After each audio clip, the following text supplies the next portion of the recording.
A compelling image from Kerala shows a forest official holding a rescued child, highlighting the state's efforts to save lives after landslides devastated villages in Wayanad on Tuesday. The child, who appears weak and scared in the photo, was part of a 6-member tribal family found starving in a cave downstream from Suchipara waterfall near the disaster struck Attamala.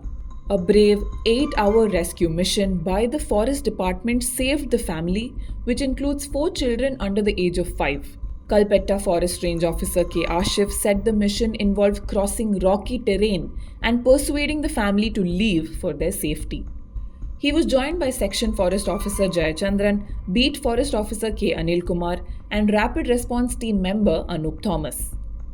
The rescued family, Krishnan, his wife Santa, and their children are now staying at a Forest Department facility in Attamala.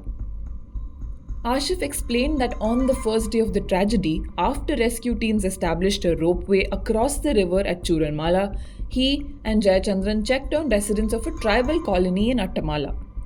Ashif says, and I quote, "The rope was set up to bring injured and dead people from Attamala and Mundakai. When we reached Attamala, we saw Santa with a 5-year-old boy.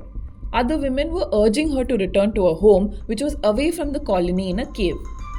On Wednesday, forest officials moved Attamala residents to safety. The following day, the team found Santa wandering in the forest, exhausted, with her eldest child. Ashif said that after lodging the woman and her child at their quarters, 4 forest officials walked 4 kilometers through dangerous terrain to reach the father and 3 kids.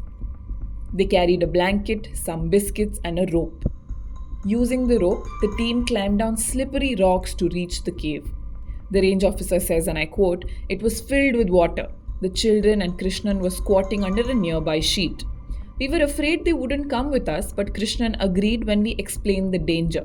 Then they made a sling from the blanket to carry one child at a time. The officials climbed the rocks carrying the babies in the sling." Jayachandran says, and I quote, "It was very risky. One mistake could have led to a fall into a 100-meter gorge. We took turns carrying the babies back to the camp. We had to work all day to bring them back to safety."